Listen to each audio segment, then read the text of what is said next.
Let's get ready to rumble!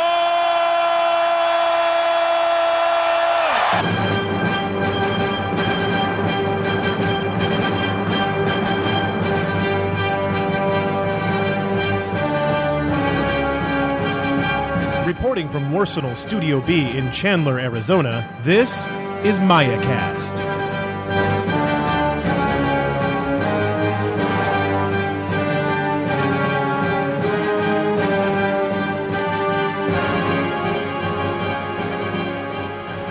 Welcome to another edition of MayaCast. I'm your host, Tom Shadle. I'm your host, Kit Parcell. And this is episode 173 for Friday, March 23rd, 2018. Rumble Boogie. Coming up on today's show, we're going to talk to you about as much as we can remember of what happened at the Rumble on Route 66 in Albuquerque, New Mexico, hosted by Dan and Joy Barnaby and run by Mark Manlapis and Seth and the good time that we had. And Vino's excited to be here. Yeah. Heard him jingling in the background. And so, yeah. But before we get into all that, we have a couple new events to announce. Yeah, and the first one is from a David Shackelford, and this looks like the Sacramento White Noise version 1. He writes in and says, "Hey guys, just wanted to send you an event. This is our first larger scale event in Sacramento. I'm in the process of rebuilding the community. Kind of died when he stepped out, so that happens, unfortunately. But it's because he had his first kid, so you know what, David, congrats to that. I'm on my way to joining you in about 4 months, man. So if you were here, I would totally high-five you to being new parents, although you are more of a veteran than me. So he's hoping to fill out about 12 people for this, but he's short on terrain. So if you're in the Sacramento area, he's looking for a few generous scouts that can bring a table or two. They're building a bunch of terrain right now, so it looks like they're going to have a solid 4 tables, but they're going to need some more. So here are the details. It's going to be 3-round joint operations, 300 points as standard. Each player can have up to 2 lists from the same sectorial as standard. Missions are dependent on if a new set of missions will come out after the current backdoor crisis, like if there's going to be more challenges. So as of now, it looks like they're going to be doing comm center, supplies, and firefight, but that could change. It's going to be held at A1 Comics and Games. He is suggesting to bring a courtesy list for your opponents, and please submit them to the OTM because you need that for the challenges. Start time is going to be 11 a.m. on June 2nd. We'll play 2-hour rounds with a lunch break after the first round. They plan on being finished by 7. And they're going to head to an awesome burger joint called Buck and Sadie's. You'll have pizza for lunch. Entry fee is $5, and that lunch is provided, by the way. And that'll cover the cost of lunch. So, yeah, I really like that you're doing the dinner afterwards. That's a really big theme that we do here. It's honestly really fun to sit, have a beer or two in dinner and rehash the events of the day, ask how things could have gone better, what you did wrong, which I do all the time. So, awesome. All right, so the other event is the Nova Open 2018, and they are hoping to make Nova the largest East Coast event of the year. I'm wearing off on you. Yeah, and so Nova Open 2018 will be Labor Day weekend, and it says beginning Thursday, August 20th through Sunday, September 2nd, which seems like a really long time. So I think that's probably Thursday, August 30th. Yeah. Not 20th. It's at the Hyatt's Regency Crystal City, Virginia, which is 5 minutes from train and airport. There is a narrative event on Thursday, which is almost sold out. Friday is a 300-point ITS. And then Saturday, Sunday is the 300-point ITS Battle for the Beltway event, a 5-rounder. In the evenings, they're going to have Aristea and Kill Team events in the same room. Nova Open hosts vendors and seminars as well. Last year, there were over 50 unique Infinity players. Nice. And Nova also provides a lemonade raffle for each player that loses a round. And he says that some folks won prizes for losing that were as nice as some of the winning prizes. So registration is now live at novaopen.com. And so Mike and Wilson running Nova Open, they hope to make it large and strong. And we will have a link to both of these events in the show notes. And if you would like your event promoted, send us all the details, when it is, where it is, how it's going to be, how much it costs, and definitely include a link, because we will put the link up in the show notes, and that's where it will live until it's over. And so good luck to both you guys running these events. And we were at an event, so let's talk about it. Yeah, we just got our asses kicked. Requesting evac. Repeat, requesting evac. Control systems report considerable damage and casualties. You rolled a crit?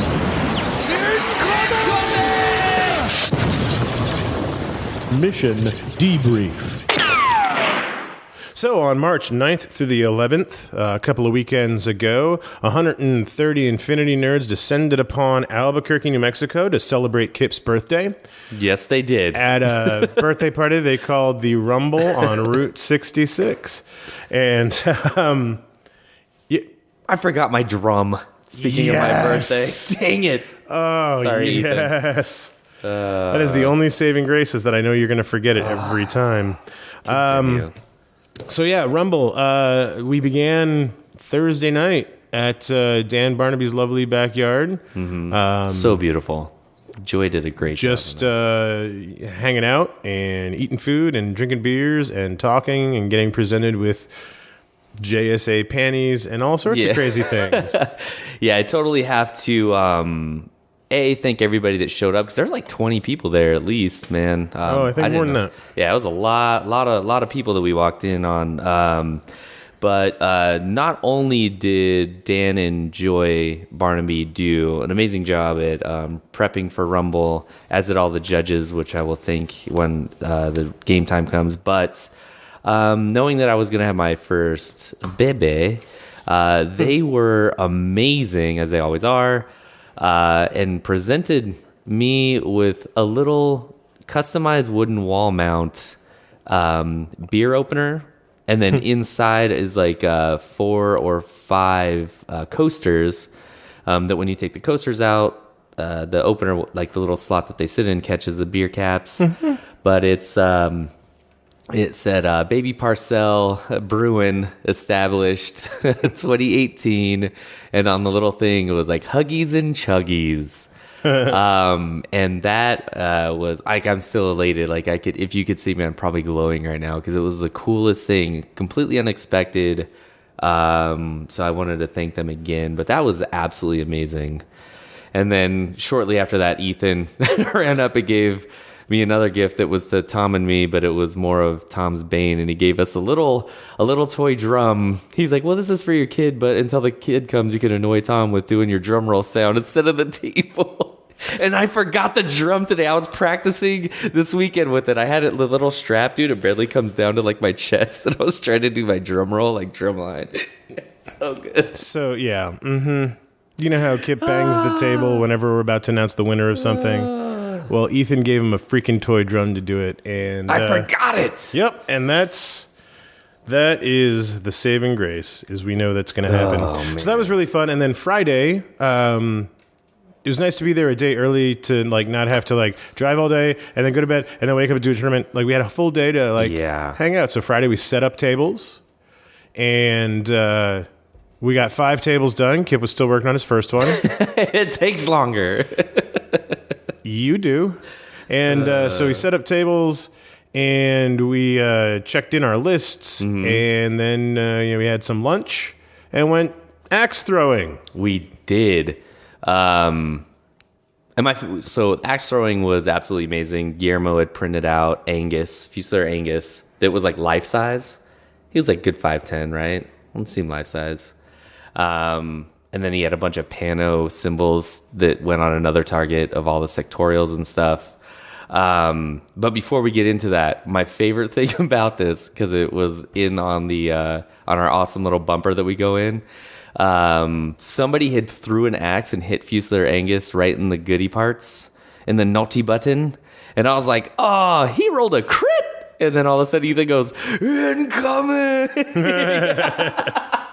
So I thought that was awesome. But Tom definitely kicked my butt at axe throwing. I don't know about that. I would say that out of the Arizona crew, the best was probably Tim. Yeah, Tim was killing it. Some call him Tim, and he probably had the most consistent. Let me tell you, folks, it's not easy to get it to stick into the wall. No, it's not. It's way harder than it would seem.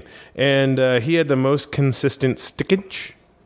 Stickage. And so I think Tim was probably best. I probably only got it to stick in there maybe 3 times. Definitely twice. Maybe 3 times. But not very often. Out of who knows how many dozens of throws. I don't know how many dozens of throws, but I stuck at a good number. I know I got at least 6 or 7. Oh, see, no way, man. I only did it 2 or 3 times. Because I stuck Angus 3 times. No, twice. I stuck Angus twice, but then on the actual Pano hits, I hit those 3 times. Oh. And then the double-handed, I could only stick the left hand and not my right. And I did that twice. And then you were the only one to get the double throw, though, to get them both to get stick. both axes to stick Yeah. while throwing 2 axes at once. Bunch of athletically challenged nerds throwing axes here. So you've done that for an hour. Here, have a second axe and throw them at the same time. What could possibly go wrong? It was a really good idea, though, whoever thought of that, because that was... And I almost bowed out because I had like a blood sugar crash. I was a little hungover. But I was driving, and I was like, no, I can't be a little bitch about it. So we went, and it was amazing. I'm so glad I went. But one of the guys, there was like because like everybody running it, there was like one adult, and then like that probably owned the place, and then the 3 like teenagers that worked it. The shorter little athletic one, he pulls me over. He's like, "Hey man, can I ask you a question?" I was like, "Yeah." He's like, "Are you guys like game developers?" Because I see like the pictures on the wall, and it looks. He like thought Angus and the logos were from a video game. Yeah, and I was like, "Well, we're not." I was like, "This is for a game, though." He goes, "Yeah, I was just looking at everybody, and you kind of look like you're all a bunch of game developing nerds."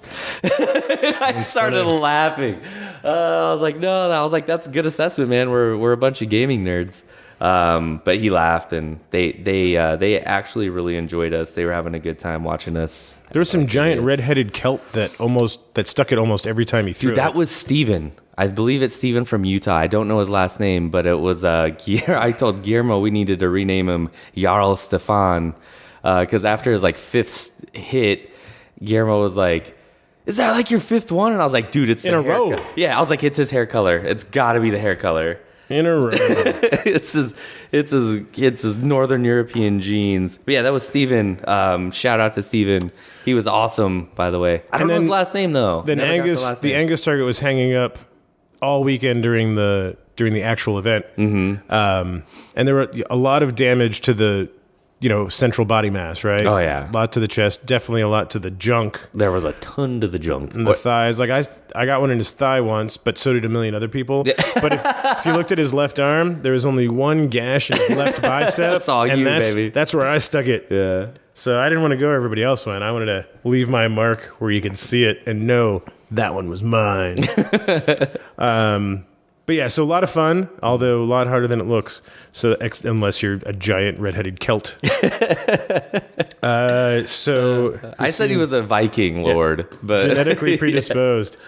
So then there's this uprising thing happening you may have heard of, where the JSA is breaking away from Yuqing. They're tired of the oppression and whatnot. So crazy Guillermo Magno and Duncan Wright, dude from the fort. They threw together this thing. And they're like, because Duncan's JSA and Guillermo plays ISS sometimes, and probably most known for Bakunin, but plays ISS. So they're like, they did this whole trash talking thing in character, and they organized this big thing, and so Friday night before the Rumble even started, there was this huge JSA versus ISS, or people fighting on behalf of them. Yeah, on behalf. So there were like some Drews and some other stuff, fighting along, but it was all these ISS players against JSA players. They had bandanas.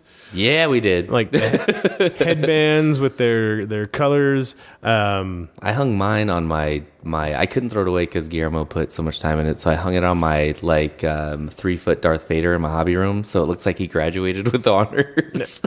And there were a lot of people involved. 30 people, 40 There was people a lot, involved. yeah. There was a lot. And it wasn't part of the tournament. You weren't getting, your fake internet ITS points for it or anything. It was No. just a fun narrative time, and it was super popular, and a lot of people played and had a good time just because they're so excited about the narrative shift in the paradigm of the Infinity background. So that was awesome to see. It was fun to play in because everybody was like, you had your certain thematic mission, and you had to pick a table that best represented like the mission that you were playing. And I got paired with our lovely friend Liam, who was Repsum. yeah. So he was playing. I was ISS because G was like, "Yep, all Jews are with ISS." Okay. And he was playing the Japanese with his giant Oyorai and Domoru and all the things. And as always, freaking pleasure to play with because he's like, I don't care, I'm a samurai. And just charged. It was fun, though. It was a fun game. But they gave out prizes. Spoiler alert, Liam, Yeah. not last place at Rumble this year. No, that's amazing. So what's up with that? He's getting better. He's going to have to train harder next year. Get back into shape. They handed out some pretty good prizes, though. They had really fun themes. Like they had who had the most VPs, I think, who survived. They gave a prize out for the most coup de grace, which was a Yanhuo double missile launcher. Didn't you have to yell it out whenever you had one and everybody's supposed to take a shot? I think so, but I was already really drunk when we were playing. But I only know that one because that's the one I won. Oh, really? Yeah, I won the most coup de grace. It was awesome. Or most bonus points for coup de grace. Maybe that's what it was. I don't know. I got him for something, and it was because I had a lot. I had a coup de grace in my second game of Rumble I need to tell you about. Okay. I'll tell you about that later. But yeah, it was a really, really good time. JSA won. Dang it. We couldn't. So it was like real life, They did. They won and seceded. But apparently, we as ISS did not score enough points in our missions. But I did like how they gave us a mission and then told us the narrative, and then we had to find a table that best fit that.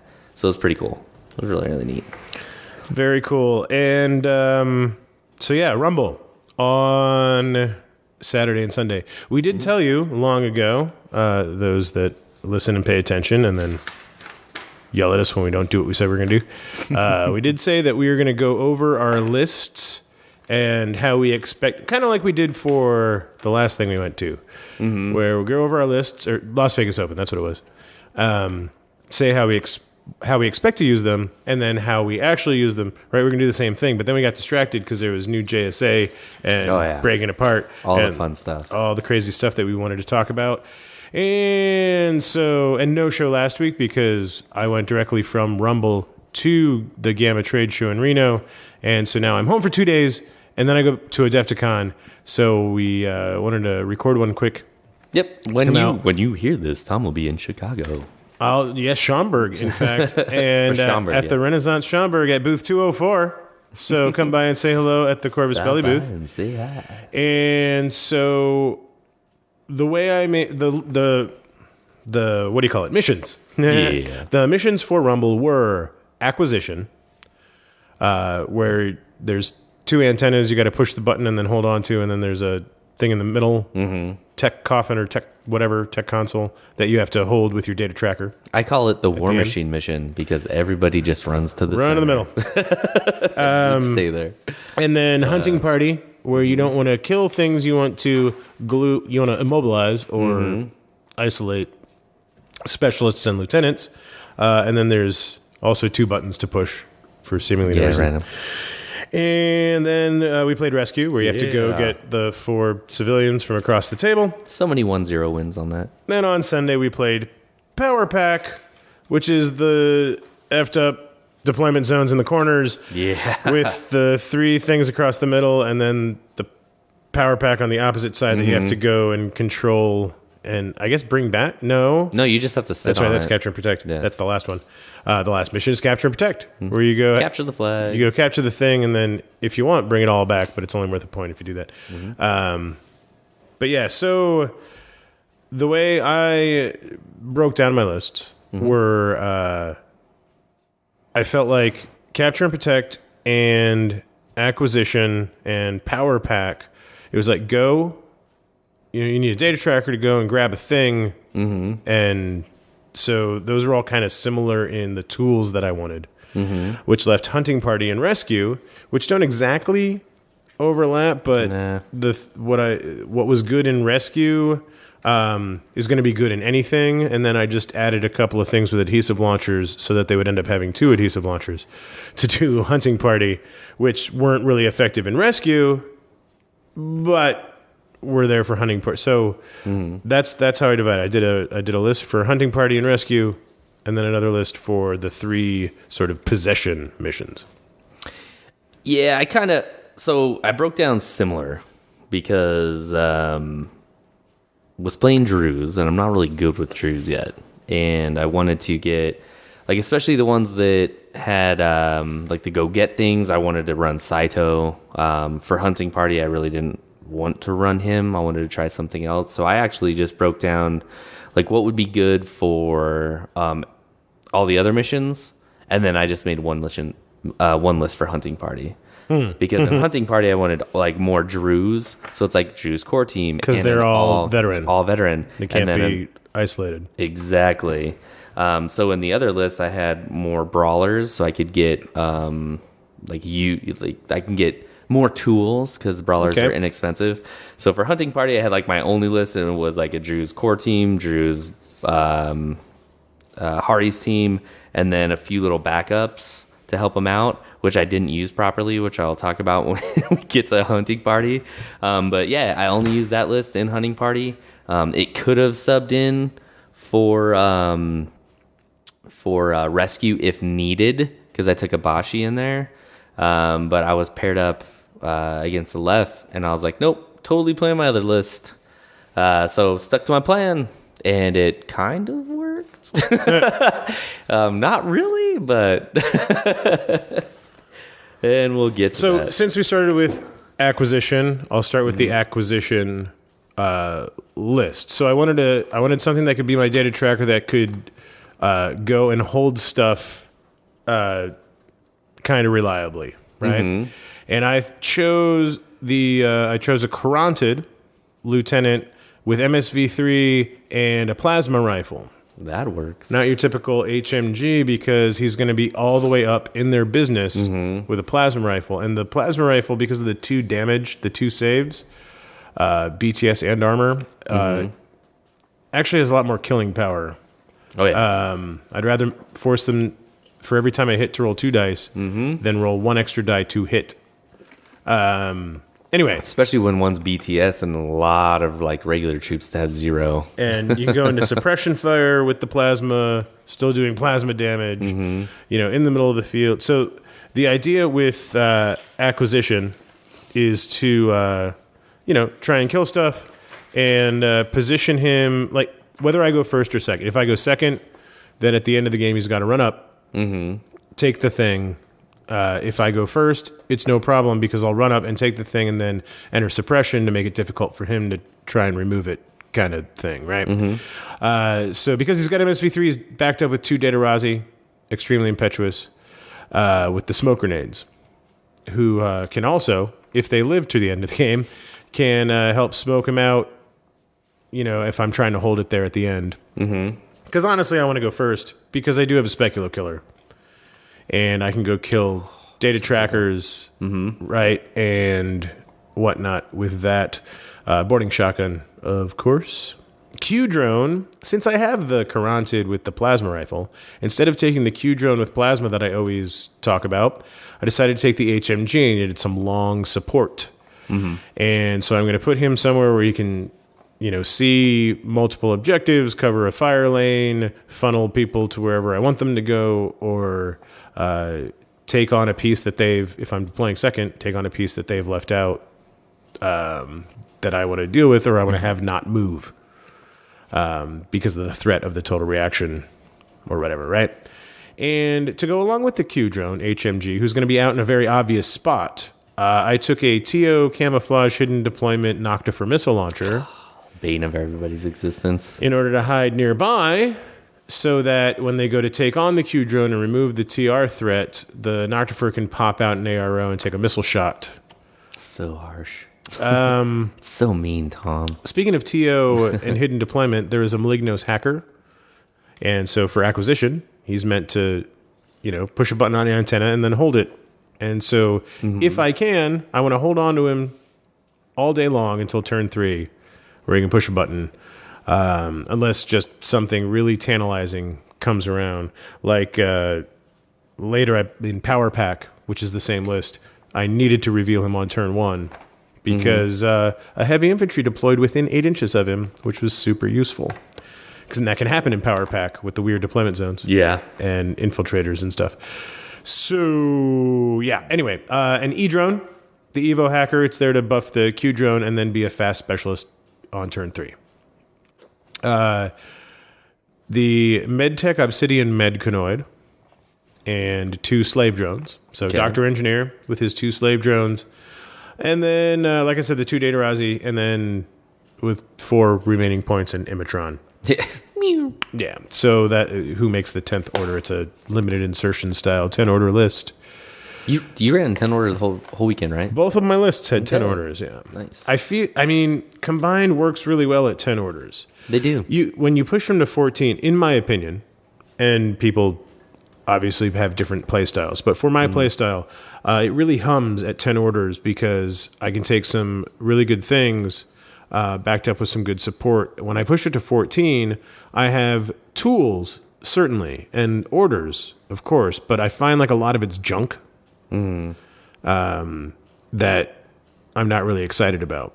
So I'm much more excited to play at the 10 order level, knowing I'm not going to get stripped, right? Yeah. Especially if I go first, and I always would like to go first because of Speculo and getting the support we're on the Q drone and pushing up the Carantid who's got multiple wounds and the high armor, and he can go into suppression fire and be a jerk up in the middle of the field. I always want to go first. Yeah.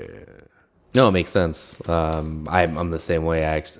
Unless it's Onyx, like in Onyx, I'll usually end up having 2 combat groups, but in Vanilla Combined, I usually am a 10 order list person as well for the same exact reason. You want to go first, and you don't want your Alpha Strike to get nerfed by 2 orders because that's a huge deal a lot of times. It really is. So for mine, acquisition, and this is pretty much the list I ran most of the weekend other than Hunting Party. Okay, so when we get to Hunting Party, we'll do our other list. Yeah. Okay. Yeah, it kind of worked out. Knowing that it was like the 2 consoles on the edges and then the one in the middle, I actually started with 2 Hunzakoots because of infiltration, and they're like some of the only infiltration in there. Not too bad either. You got anti-personnel mines. They're both forward observers. They have rifle and light shotgun. So knowing people are going to be coming at you, you have all of the good range bands covered. And you can help out your Drew's team with your forward observer. You have mines to mine stuff. So it's like, yeah, I got to take those. Secondly, to back them up, I put Saito Togan for 2 reasons. I like where you put the emphasis on his name. Togan. If I go second, he's probably not going to be my data tracker, and I'm going to hidden deploy him so that last turn he can go whoop and pop in to try to take something over. If I get first turn, I'm most likely going to make him my data tracker so that I can be on that thing in suppressive fire for the majority of the game, because the TO will stick even if he deploys as a regular model. So he's -6 to hit, added in the -3 for hopefully cover, and -3 for suppression fire. He's pretty hard to deal with. He has smoke grenades, so that could help him out as well if I get somebody shooting at him from long range. And if you get close, he's pretty... He can hold his own in close combat, right? So... Hold his own. That's a phrase. Yeah. He... Yeah, he's kind of a badass. And then my 5-person Drews team, because it is both men and women. I have the Drews HMG, along with the Brawler MSV2 multi-sniper. And those are my long range, covering really good range bands. I have the MSV2 on the multi-sniper if people bring smoke other than Eclipse, so that I can help, put them in a position to where they can look over the majority of the board. MSV is going to help with people trying to get around me. Did take a killer hacker, knowing that, hey, if people are bringing in hacker specialists, it could help out. Plus, it's a really cheap specialist with decharges in there. It's one of my faves. As always, the combi rifle light grenade launcher with EM and Nimbus grenades. Yet to use a Nimbus grenade yet, but yeah. And then rounding out with the Captain Obvious Drew's Lieutenant. Well, yeah. Yeah, so that's my 5-man fire team, and they're set up to be defensive and offensive if I get the first turn, because the burst 5 HMG with fatality is nice. To help out with Hunzakut and Pal, the Hunzakuts and Pal Saito, the Peacemaker with heavy shotgun and Augsbot with heavy flamethrower, was an all-star, by the way, who can deploy up to 24 inches because of mechanized. And then hiding in the back, Camille with baggage, Minesweeper. It's 8-point order. Counts as 28, though. Am I Armor right? 2, which came into effect. That's order group 1 of 10. I also ran the second order group. It's Valeria Hacker with a Brawler Assault Hacker. The Brawler Hari, so that's rifle light shotgun, and then they were backed up with a Fugazi repeater. What they were there for is if I get second turn, that's actually my secondary data tracker, because I can use them to kind of like be cleared out by the main group, and they can kind of sneak around and hold their own, and then maybe come in at the last minute and try to get them there, and then use Saito as a, hey, I'm going to pop out in surprise and knock them out. So a couple different options for data tracker here. Just depends on the table I get and the opponent I play. So I have an option in Valeria and crew, Saito can be, and then maybe even the Drew's fire team, depending on the table and seeing where they can move. So it gives me lots of options. So my acquisition game had all these plans, right? Mm-hmm. And I got paired up with Guillermo. Yeah. So my first round challenger ended up not showing up. And Guillermo's first round challenger ended up not showing up. So they put us together. That works. Which was great because I don't know if I've played him since... I played him in a team tournament at Adepticon, but I don't know if I've played him since DualCon. Oh, wow. It's been a while. That's a long time. So it was cool. He was playing Shezvasti against my vanilla combined. Mm-hmm. And I got the first turn and took it. Of course. He's setting up and he puts out Sheskin, of course, and I'm waiting for the 4 Guilos to appear around her. Oh yeah. Right. But there were no 4 Guilos. There was no 5-man link team. But she's out there with her nano screen. And so when it's time to deploy my Speculo, and he's got, one Speculo on the table, and I'm sure his reserve model is the other, because they could take 2, right? And so I take my Speculo and I put it actually near what would be a console in a different mission, right? Mm-hmm. The capture and protect objective is out there. So Sheskin's near that. I put the Speculo behind it so that in one order I can take my one shot at Sheskin. Shezvasti Achilles. Yeah, with a nano screen, right? Fast as possible. And so, first turn, move out. Mm-hmm. And so I can move out, I can be in cover, get the cover from the console to move out and boarding shotgun Sheskin. Or I can put myself out of cover, and then the boarding shotgun template that I can hit Sheskin with can also hit a camo marker. Because, Sheskin's the only thing on the board. Everything else. Oh, really? Everything else is a marker. Either impersonation or camo. Yeah. So So I have one target. So I decide I'll not impose the -3 for cover. I'll just move out to where I can capture that camo marker that's prone behind a wall, just not from that angle, in the blast template, right? And so do the thing, and Cheskin, I think, did a dodge engage. And then the camo marker dodged. Okay. Or like hatched to dodge. Hatched it. Yeah. Oh. And because Shesvasti. Yeah. And so hit with both shots. In fact, so it's first roll of the game. Crit and hit.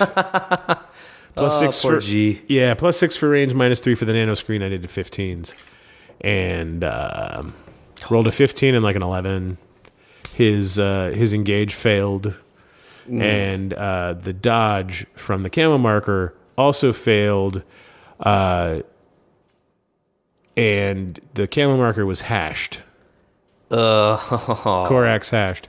So he got hashed. And so he's out. Hash is gone on the first shot. Sheskin's got a wound. I think she made her other armor roll.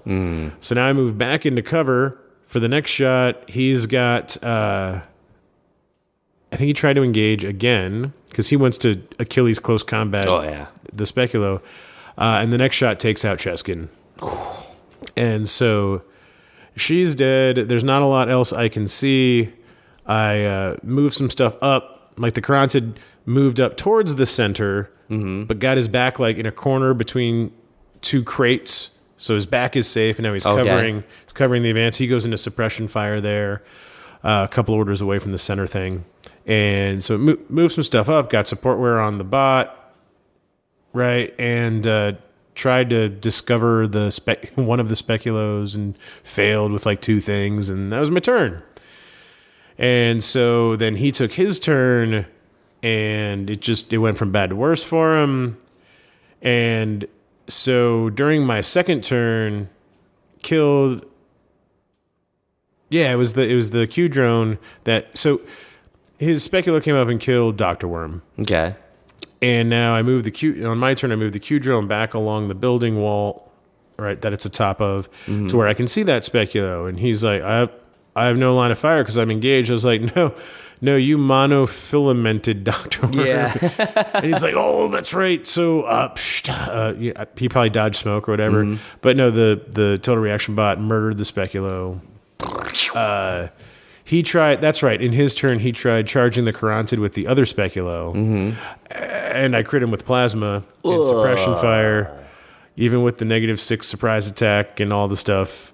And so, crit the Speculo. And so then it's his turn. Oh, gee. And so I killed that other Speculo, and now I'm like, I think there's like 2 camo markers left. One's probably an Aswang lieutenant, and the other one might just be a seed soldier. He's going to be in retreat. So I spend the rest of my second turn hauling ass with my Karantid, get to the middle console, and I reveal the Maligno to push a button and get the console, and I run the E-drone up, and it pushes the button, gets the other console, and I think about the only thing I can't do is get the classified. So he is in retreat, and... he tries, he converts his orders to try, and I think it was the Aswang that came trying to like shoot stuff, and it wasn't winning its face-to-face rolls either. But yeah, so it was a 9-0 victory over the Shas, 263 to 52 on the victory points. We were done in about 40 minutes. Yeah, I would say it was fast. I think you guys were done before the end of our second turn. The game was 30 minutes. There was like 10 minutes of deployment. Oof. So it was super fast, and we had way long, because then it was like lunch. It was like a whole day off before the second game of Rumble.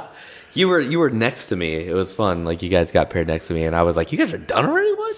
Right. Like you look over and we're just gone. Guillermo goes, "Kip, that's what happens when you're pros." Yeah. That's what Tommy Back said. He was one of the judges, and we're doing up the scores and stuff. We're all done. We're cleaning up the table, and he's like, "You guys are done?" That's what happens when 2 professionals play each other. Yeah, in and out in under 45 minutes was great. So my first game, I was challenged by an awesome gentleman by the name of James Finch.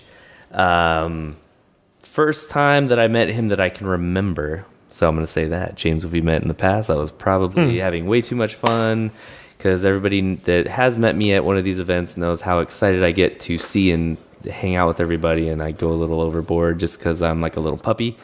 But yeah, he ended up challenging me. He was playing Vanilla Aleph, one of 3 Vanilla Aleph armies I've faced all weekend. Oh, geez. So 3 out of 5 games Vanilla Aleph. Bunch of ironies here, though. And before I get into this, I do want to commend him on the 64 ounce, it could have been more, Bloody Mary that he was drinking at the start of the game. Like a big gulp? It was one of those huge big gulp things. He goes, "Hey, Kip, check this out, Bloody Mary, baby." And he didn't say it just like that, because that's how I translate it in my brain. But I was like, oh my gosh, James. And because Tom knows I'm not a big Bloody Mary fan. I like it for about 3 seconds. I was like, I would definitely throw up after drinking that. But it smelled delicious. So the ironies here, we're setting up on Friday, and I'm setting my table up. And like we do, we put every single objective that's going to be out through the entire weekend and build around that. Well, I find out that on one of my quote-unquote sniper towers, I'm like, oh, I don't like putting this one 12 inches, so I'm going to scoot it up. Not paying attention that the center objective just got scooted up with it that I had on the ground. So any central objective ended up in this building that was easy to get to. There were 2 stairways, but you didn't have to worry about anybody shooting you in the back. So you couldn't really sneak around it. And and it was right in the corner. And I was like, oh man, if anybody gets this table on acquisition, you're going to want to choose this side, because there's nobody that can do the little, I'm going to go prone camo behind you. You know what I mean? Mm-hmm. And then there's only one side that you could get on this. So it was on accident, but it worked out. All the judges, Mark was like, hey, I'm cool, because there's 2 steps. It's not like it's hard to get to. And then I was like, man, I never get to play on my own table. I always set it up and I never play on it. It'd be cool to be able to play on it this weekend. And if anybody, I told 3 people, if anybody gets this for acquisition, choose this side, because it's easier to cover the center objective. Then they did pairings, and I got paired on my table. I was like, what? Oh, man. So go to play James. We laughed about that. I was like, yeah, it's mine. I never get to play on it. And then I won the roll. So I chose that side. But I was like, I feel bad at doing this, but gotta do it, right? And here's where it went a little south for Jay. He chose to go second, which totally baffled me. Because he knows that he has hidden deployment that he can reveal and knock me off of the objectives, right? Which actually kind of worked out. So, I was like, okay, you deploy first. He ends up running the quick rundown. I know he had a couple of he did not have a total reaction HMG, which surprised me. There were a couple of Nagas. He tried 2 of the Nagas. Those are the TO, right? No, Nagas are regular. Dasyus. He had 2 Dasyus. And he tried to roll for 2 of them. So I was like, oh, somebody's going to be right up in that center room with me. Failed one, passed one. So I turned around and, spoiler alert, there's one right next to the central objective in the room with me. Because since I went first, I chose Saito as my data tracker, and I put him right in that little. It's a half room. You can shoot it from any side of that table. So you deployed him as a model, not a... Oh yeah, because I wanted to move him and go in suppression. He also was running Sophotect. He had 1 Merm. He had Makion. He had an Agima with missile launcher with a little Udbot behind it, but way in the far back of this building. And I was like, man, there's a lot of hidden here. And then he had, of course, his reserve model was the proxies, which I should have made a bookmark in for day 2. So we get going, and I'm like, okay, I need to push these buttons. That Agima is going to ruin my day because it can see all of my Drews. I purposely set up to where I had like my HMG, knowing I had first turn, and then made everybody else within 8. Well, I guessed within 8 because you have to measure afterwards, but I put them to where I knew they were about 3 inches away because I didn't want to get templated, right? So I put them all prone, like way back on the top of this building. Saito was, of course, as a model next to the center because nobody could see him until you come around the side of the building. Valerian crew was right underneath it because it's on mine. It's like there's 2 to 3 levels on the whole table. I really enjoyed it. It's fun. On the far right middle guy, I have a Hunzakut, and the other one I have a Hunzakut. And then I had the Peacemaker that was going to back up my Hunzakut. And then the one Dasu that failed, I was like, I'm going to go burn that. Go flamethrower those guys with my Augsbot because I could hit 3 of them. So I was like, I'm going to go burn the bot, the Dasu, get rid of them, right? So first turn, not being an idiot for once, I idle instead of just shoot, right? Idle with my Drew's HMG because I get too excited. I'm like, I'm going to shoot that guy, right? Mm-hmm. So I remember to idle, which provokes an ARO from the Agima and an ARO from a hidden proxy sniper. Mm-hmm. Kip, bookmark that for later. Yep. Didn't do it. So yeah, the proxy sniper shoots, and the Agima shoots, and I end up tagging the Agima, not getting hit back, and then critting on the proxy, but has no wounding cap, right? So Agima goes down, proxy stands up, and I'm like, all right, all 5 into the proxy. I got to get rid of that thing. Mm-hmm. And then he crit me back. So HMG goes down. I crawl. I reform the fire team. Womp, womp. Yeah. Crawl up with my brawler, multi-sniper, because this is the multi-sniper list. I stand up, and then we do because TO, that's why he smoked me on that. So I have the MSV2 now, right? We trade off. I end up hitting and not killing the proxy, and then I use another order because that little Udbot's sitting there, right? But since it's all the way in the back, I can see it because it's a remote. It can't be prone. And I'm like, James, I'm sorry, but I got to shoot that Udbot, man, because that Agima is only unconscious. Yep. And that guy cannot come back. So yeah, blow the poor Udbot off the table. And then I cleared out like one of his bots, just like tagged it, and then I got in defensive position. Moved with Saito, and he's like, all right, I'm going to reveal that Dasu, and I'm going to shoot you. And he's like, what do you have? And I was like, hey, he's got TO, he's got a combi rifle, and he's like, nanopulse. Mm-hmm. So I was like, dodge, 13, yes, if I survive, I'm just going to shoot with my sniper. Rolled like an 18 for my dodge and a 2 for my armor. Nope. I was like, why couldn't I do that backwards? So Saito goes down turn 1, that's my data tracker, so can't get those points right. And then I shoot with the sniper, take him out.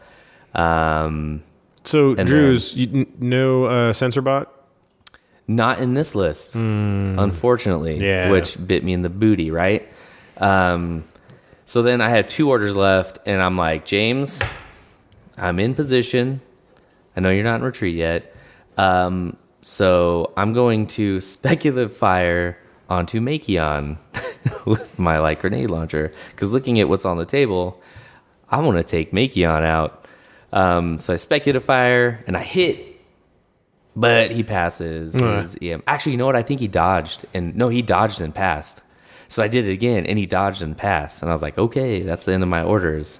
And I was like, okay, don't smirk, don't make any assumptive faces. Any faces that'll give it away.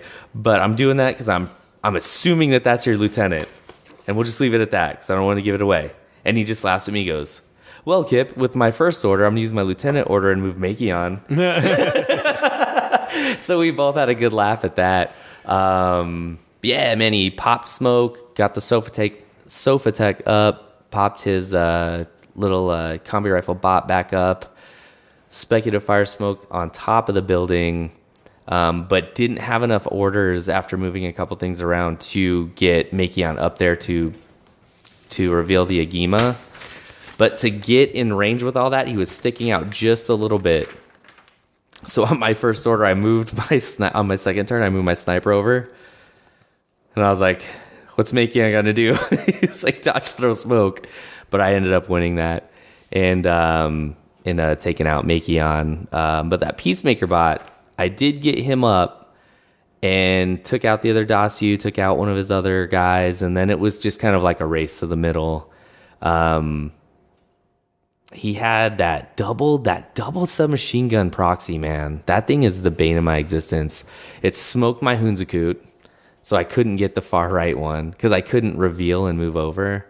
No, I think I did move over, push the button, then moved over to try to take him out because that was one of his specialists, but he smoked me with it.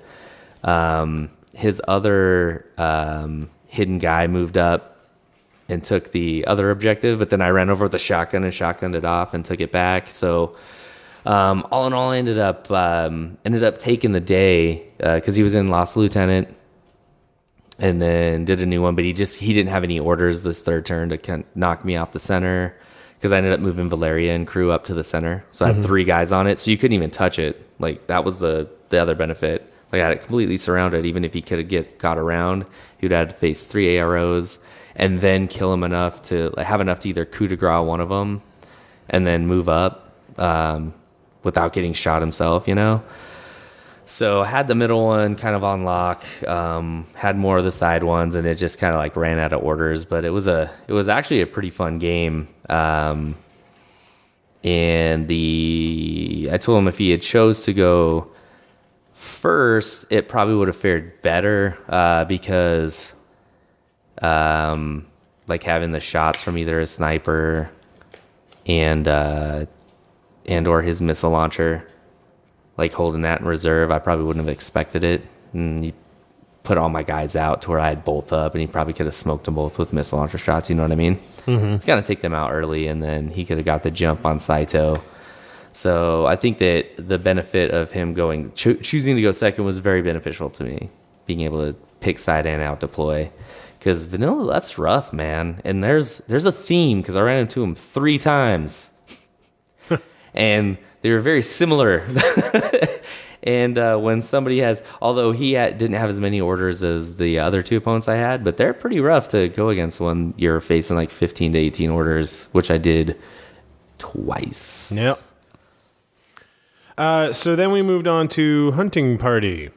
So then there was the lunch break where there was pizza for everybody. Lots and then of pizza. The video from Bostria from Corvus Belli, which basically just went over all of the Beasts of War stuff. There wasn't really anything new, except in the question and answer portion, where he answered questions from attendees on Rumble on Route 66. And of course, the first name that pops up for the Q&A is Randon Goebel, and then the crowd goes wild. But yeah, so His intro video was freaking hilarious too. Oh, bye, Yuching. Go bye. So good. So, and then after all that, then we had Hunting Party. And this is my other list and your other list. My other list, And then we'll be done with lists and can just talk about the games. So for Hunting Party and Rescue, so my concerns are I want like a veteran or not the skill, but the troop type or a HQ, right? That already has an adhesive launcher that can get a second one. Yeah, the doubles. And because I'm playing vanilla, I'm not going to have the benefit of a fire team that has them or anything. So I go looking, and the Aswang is a camouflage Shazvasti trooper that has an adhesive launcher profile. And it's only 26.0 SWC. Doesn't infiltrate, right? It does have Protheon level 2, which is kind of, maybe I'll get to use it. I don't know. But, you know, it's good just to have it in your back pocket if you want the potential to bump up their wounds from 1 to more. But really, it's because they had an adhesive launcher. And so I took 2 of those. And that's for the Hunting Party version. And in Rescue, all they did was, like, overlook civilians and wait for somebody to come and try and get the civilian, and then they would reveal and try to glue them. or shoot them. But so yeah, 2 Aswangs start the list because of Hunting Party. I want to go glue things with my Burst 2 adhesive launcher. Yeah. There is, of course, a Speculo Killer.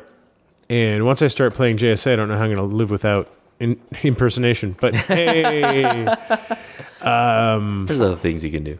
So, yeah, Speculo Killer's in there to go do Speculo things. Take out important threats and whatnot in the backfield. Anything I don't want to deal with from across the table or that's going to make my life difficult later, send the Speculo at it.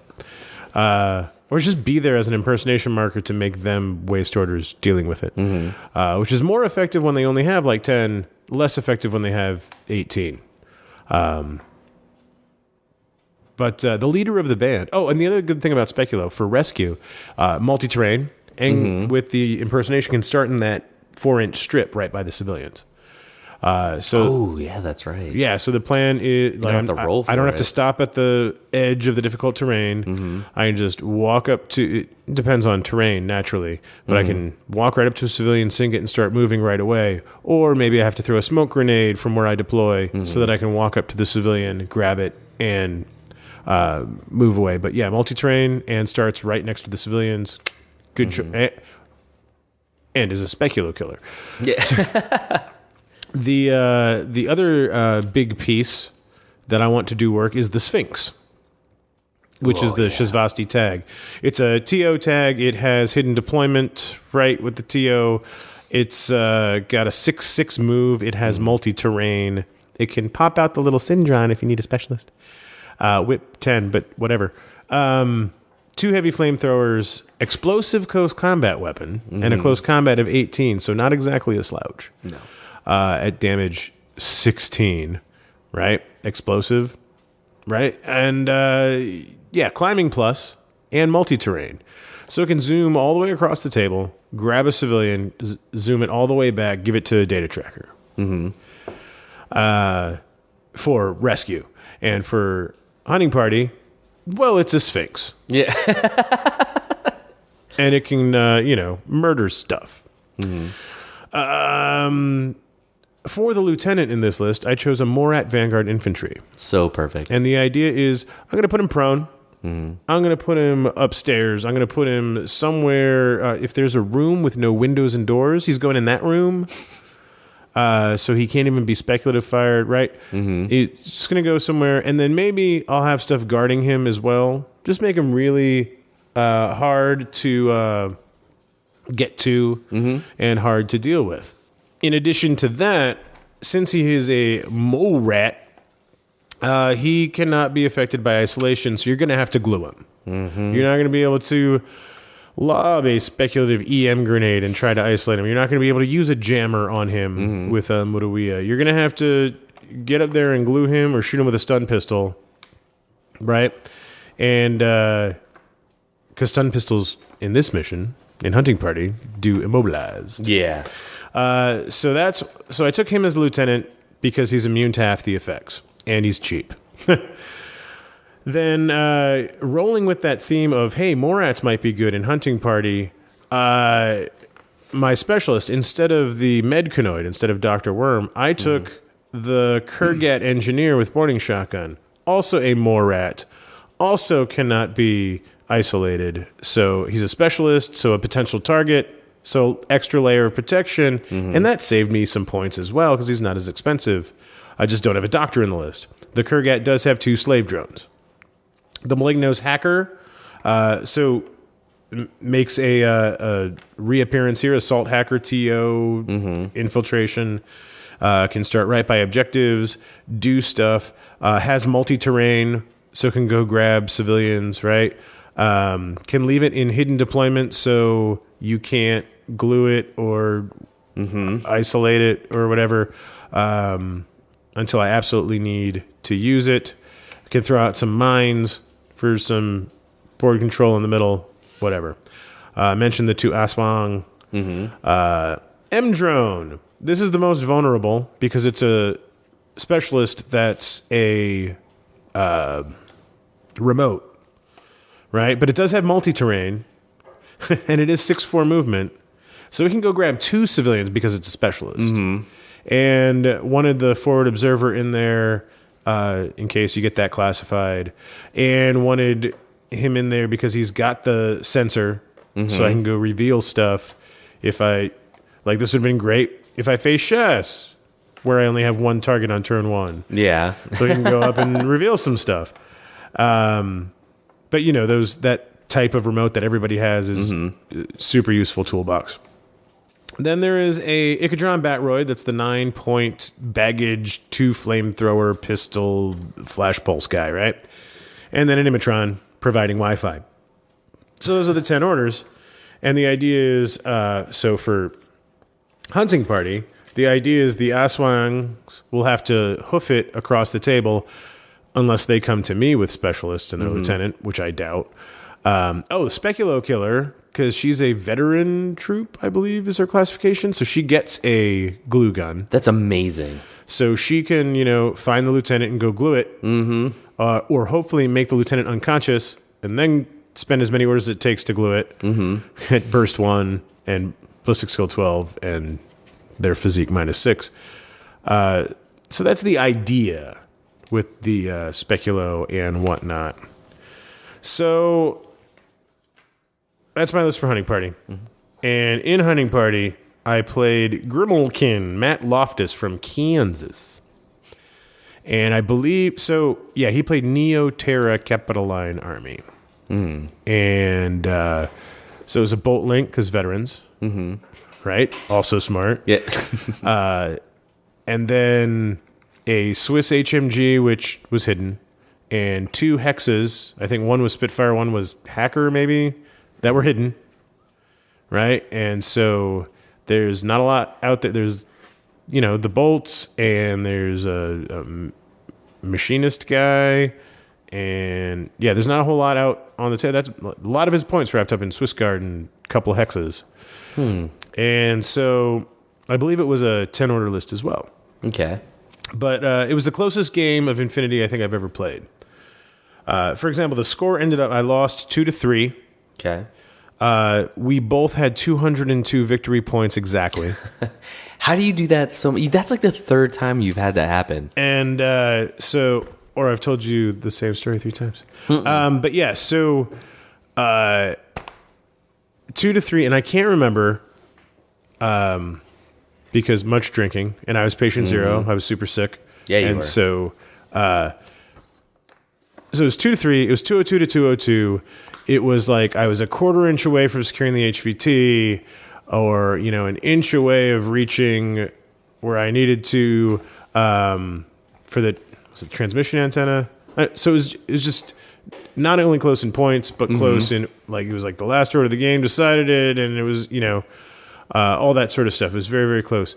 I remember one Aswang made its like camel run across the table because I'm going to get all the way back where this was a Fusilier that I thought might be his lieutenant or something in the backfield. Maybe it's his machinist. But, I'm going to get back there and I'm going to reveal to glue it. And as I run through, that's where these TO guys all pop up like, oh, hi there, Swiss Guard. And actually got discovered a little earlier than... See, like, whenever I discover stuff, I never succeed. So to me, camo markers just get all the way across the table because none of my stuff ever successfully discovers. But whenever I'm using camo to do the same sort of thing, they're like, discover, and I rolled a 2. Yeah, you're discovered. Meh. Right? So I'm at this point where I'm like, okay, I can spend one more order and do the glue gunny thing that is the whole point of the 4 or 5 orders I just spent. But I'm going to die because I got 5 AROs or whatever that have materialized out of nowhere. Or I can try and remove some of those. No, I'm just going to do it. I've got another Aswang for turn 3. It's fine. It was not fine. I failed my attack with the double glue gun and got murdered as a result, and so never glued that guy. But it was like... Fortune did not favor the bold in that. Yeah, no. Wow. But I think like we had the same number of specialist glued, so nobody got points for that. Neither one of us got each other's lieutenant, so we didn't get any points for that. I think we each had an antenna connected, And then I did 1 classified, but he did 2 classifieds. And that's why it was 3-2. And I was, like I said, a quarter inch away from securing the HVT or whatever it was to make it a 3-3 tie or whatever. So super, super close game against a really, really nice guy. And really, really fun because it's Rumble. And I had fun in all my games. Yeah, that is for sure. It's actually probably... I've had fun at every single Rumble, but I think I had the most fun at this because there was so many more people. There were not any crazy instances. No, this is the best one. Best one for me. The best one I've ever been to. So for this, we had the... I did mostly Drews, so I went against my own tactic on this, and it totally bit me in the butt. On missions where it's like kill more specialists, I'm like min-max that, only take a few, right? Yeah, totally didn't even think about that when I was building this out. So I had a 5-person fire team with 5 Drews, well, 4 Drews and a Clipper. So I have a Drews hacker, assault, so that you can, if they're remotes or heavy infantry, you can isolate them, right? Drew's lieutenant, obvious, Captain Obvious. Drew's light grenade launcher. Drew's HMG. Clipper drone bot with a regular missile launcher. Then I had a Hari's team. This is where I'm dumb. Valeria hacker. Probably should have just went another type of Drew's and not given him another target. Drew's light grenade launcher in that one. And then the Drew's combi rifle DEP, because if they have big things, right? 2 Hunzakoots, forward observers. Probably should have been my only other options because I wanted them to push the buttons, right? And that is my group of 10. The second group was 5 on the table, 1 off. And this is Brawler Engineer with Nazmat Friend so that they can de-isolate anybody who's not a Drew's. Because the Drews can't be isolated. They're better than level 1. Should have mentioned that's why you've got the didn't need the doctor, but took the Kurgat engineer so that he could go chip glue off of people with the servants. Yeah. Or unisolate them or whatever. Yeah, exactly. Yeah, it was mainly for like chip and glue. Chip and Dale. We had the Camille baggage just for an extra order. Fugazi as a... repeater, extra order. And here's where I screw up. I have a Pathfinder there. That's your awesome forward observing, sat lock sensor, awesome dude, right? And then hiding out was a Bashi Bazook because I'm like, sweet, it's got a stun pistol. I can save that. Should have saved it. And my biggest mistake that I made in this game was I chose first, so maybe deploy first. And we were on like a corridor type table. So I was like, I'm going to go on this side with all of my guys because I know I'm playing Bryant of Shainarong. I hope I said his name correctly. Close enough. But close enough. So Bryant is awesome. He's playing JSA. And I know he likes to bring a lot of bikes, which he brought 6. So I'm like, I need to get in a position to where if I can't get what I need to get done first turn, he's got to go through all these corridors against my arrows, right? So I can get rid of his bikes. So I put everybody on one side, and I leave the Clipper at least 16 inches away from them.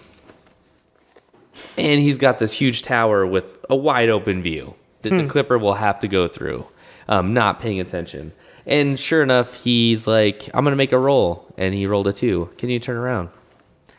I'm going to make another roll. He rolled a 4. Kip, can you turn around? I'm like, crap, I have 2 Oniwaban or Oniwaban and Shinobu literally in front of my fire teams right now with boarding shotguns.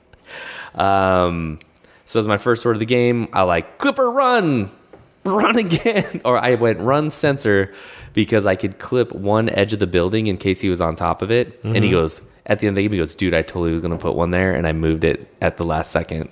So I did almost guess where his first one was going to go. Got missile launched off the table because on the other side he had a Kaisotsu Link with 2 missile launchers, 3 regular guys. Yeah. But yeah, he had 6 bikes. So it was 4 regulars, Yojimbo, and Asuka, because I believe that's the way you said it. Yeah, totally went against. Like, that was so stupid because... Asuga Kisaragi? Yeah. No longer appearing in this film? No. So knowing that I couldn't get over in sensor where I believe these guys were, I moved my Hari's team, and sure enough, boom, Oniwaban, shoots all of them in a line. I choose to shoot back, and he hits me, and I pass all my armor rolls. So I break fire team in the 5-1, shoot him with my leader, take out that Oniwaban. I move again. He reveals the other one, and he shoots me. So I shoot back, and I fail, and then I fail all the armor rolls.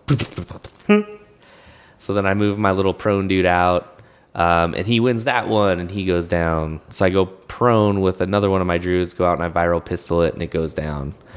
So then I'm like, F you, Asuka. I'm going to lob a grenade at you. And I hit, and no, I didn't do that first. Then I was like, F you, Asuka. I'm going to bring my Bashi Bazooka in outside your flamethrower range. And he picked the correct hollow. And I passed my armor roll. So then I was like, I'm going to shoot you. And he won that face-to-face roll. And my my Bashi went down. I was like, man, I probably should have saved him for later. But luckily, those orders were out of the second group.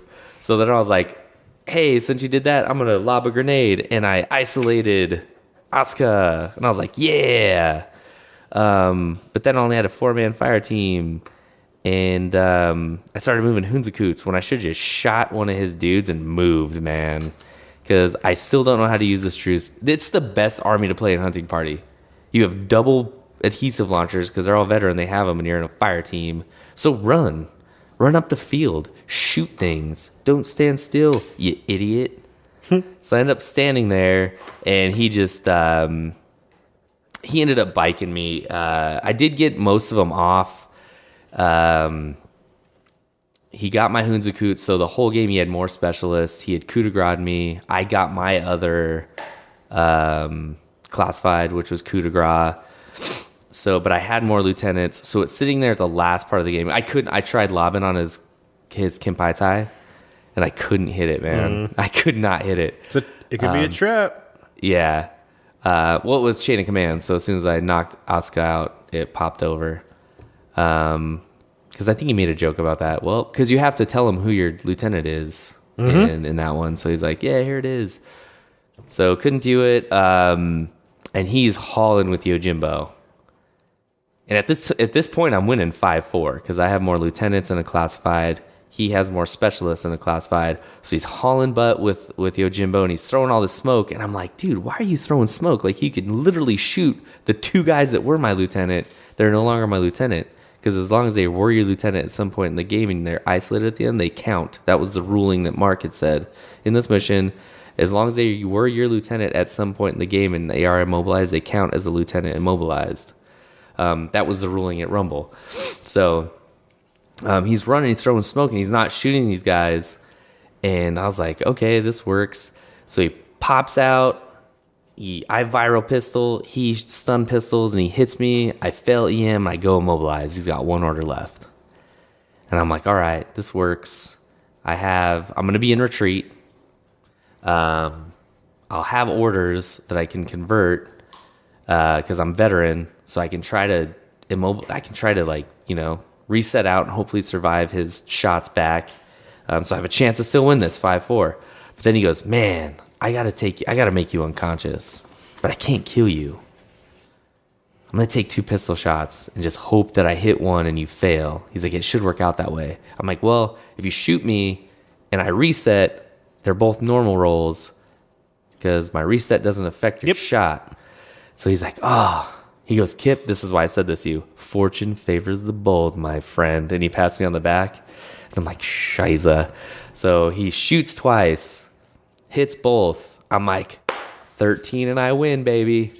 18 and I'm crapped, baby. So he's like, he starts screaming. I'm like, no, okay. And I'm like, okay, here it goes, dude. I either pass both these to have another chance to win, or I fail both and I win. So I'm like, let's roll low.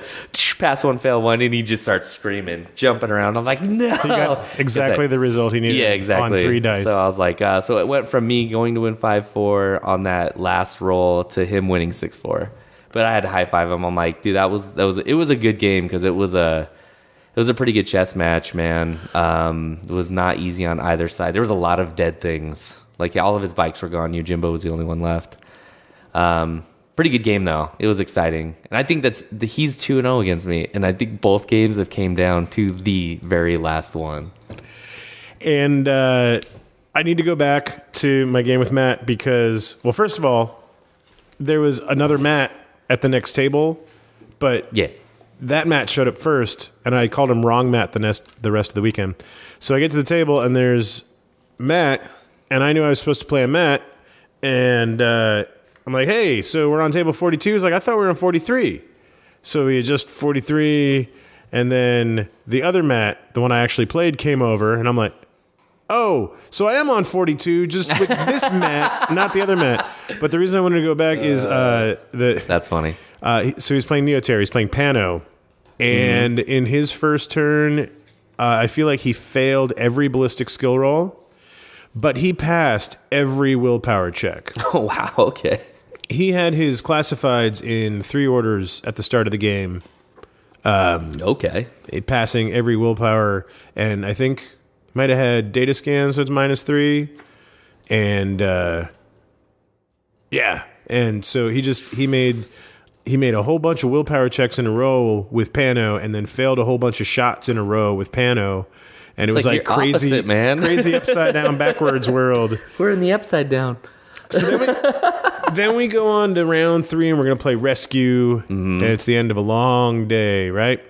And especially with the long lunch break with the seminar, feels like a long day.